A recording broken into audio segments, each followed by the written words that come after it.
नमस्कार दोस्तों, स्वागत है आप सभी का हमारे YouTube चैनल महादेव की भक्ति में। और आज हम आपको माघ मास महात्म्य का 8वां अध्याय सुनाने जा रहे हैं। इससे पहले अगर आपने मेरे चैनल को सब्सक्राइब नहीं किया है तो जल्दी से कर लीजिए, जिससे कि आगे आने वाली वीडियोस आपको लगातार मिलती रहें। तो आइए शुरू करते हैं माघ मास महात्म्य का 8वां अध्याय। यमदूत कहने लगे कि तुमने बड़ी सुंदरता वार्ता पूछी है, यद्यपि मैं पराधीन हूँ, फिर भी तुम्हारे स्नेहवश अपनी बुद्धि के अनुसार बतलाता हूँ। जो प्राणी काया वाचा मनसा से कभी दूसरों के दुख नहीं देते, यमलोक में नहीं जाते। हिंसा करने वाले वेद यज्ञ तप और दान भी उत्तम गति को नहीं पाते।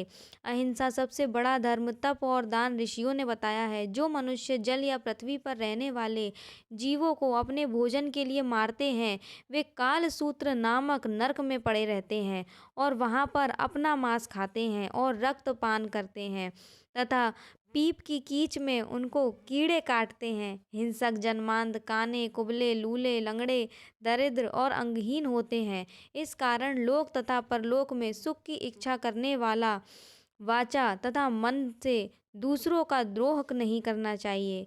जो हिंसा नहीं करते उनको किसी प्रकार का कोई भय नहीं होता। जिस तरह सीधी और टेढ़ी दो प्रकार की बहने वाली नदियाँ समुद्र में मिल जाती हैं, वैसे ही सब धर्म अहिंसा में प्रवेश कर जाते हैं। ब्रह्मचारी गृहस्थ वानप्रस्थी तथा यति सभी अपनी अपनी धर्म का पालन करने और जितेंद्रिय रहने से ब्रह्मलोक को प्राप्त होते हैं। जो जलाशय आदि बनाते हैं और सदैव पांचों यज्ञ का पालन करते हैं, वे यमपुरी में नहीं जाते। जो इंद्रियों के वशीभूत नहीं हैं, वेदवादी और नित्य ही अग्नि अर्थात हवन आदि का पूजन करते हैं, वे स्वर्ग को जाते हैं। युद्ध भूमि में जो शूरवीर मर जाते हैं, वे सूर्यलोक को प्राप्त होते हैं। और जो अनाथ स्त्री की शरण में आए हुए तथा ब्राह्मण की रक्षा के लिए प्राण देते हैं, वे स्वर्ग से कभी वापस नहीं लौटते। जो मनुष्य लूले लंगड़े वृद्ध अनाथ तथा गरीबों का पालन करते हैं, वह भी स्वर्ग में जाते हैं। जो मनुष्य गायों के लिए पानी का आश्रय करते हैं तथा कुआं तालाब और बावड़ी बनवाते हैं, वे हमेशा स्वर्ग में निवास करते हैं। जैसे जैसे जीव इसमें पानी पीते हैं, वैसे वैसे उनका धर्म बढ़ता है। जल से ही मनुष्य के प्राण हैं, इसीलिए जो प्याऊ लगवाते हैं वह अक्ष स्वर्ग में प्राप्त होते हैं। बड़े बड़े यज्ञ भी वह फल नहीं देते जो अधिक छाया देने वाला वृक्ष मार्ग में लगा देते हैं। जो मनुष्य वृक्षारोपण करता है, वह सदैव दानी और यज्ञ करने वाला होता है।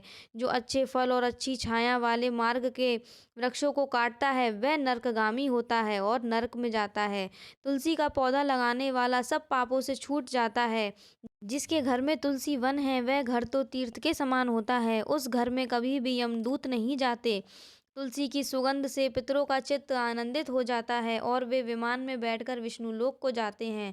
नर्मदा नदी का दर्शन, गंगा का स्नान, तुलसी दल का स्पर्श और सब बराबर बराबर फल देने वाले हैं।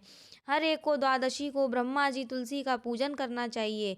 रत्न सोना फूल तथा मोती की माला से दान का इतना पुण्य नहीं मिलता जितनी तुलसी की माला के दान का मिलता है। जो फल आम के 1000 और पीपल के 100 वृक्षों को लगाने से होता है, वह तुलसी के एक पौधे के लगाने से ही मिल जाता है।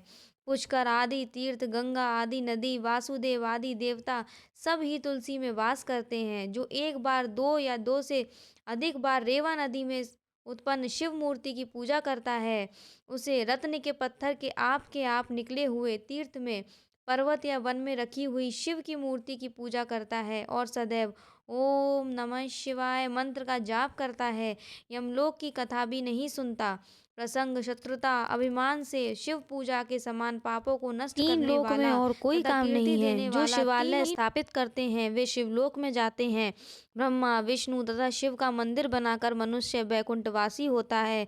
जो भगवान की पूजा के लिए फूलों का बाग लगाते हैं, वे धन्य हैं। जो माता पिता देवता और अतिथियों का सदैव पूजन करते हैं, वे ब्रह्मलोक को प्राप्त होते हैं। इसी के साथ हमारा 8वां अध्याय समाप्त होता है। कथा का 9वां अध्याय हम अगली वीडियो में सुनाएंगे। इसके लिए आप हमारे चैनल को जल्दी से सब्सक्राइब कीजिए और वीडियो अच्छी लगी हो तो हमें कमेंट करके ज़रूर बताइएगा। धन्यवाद।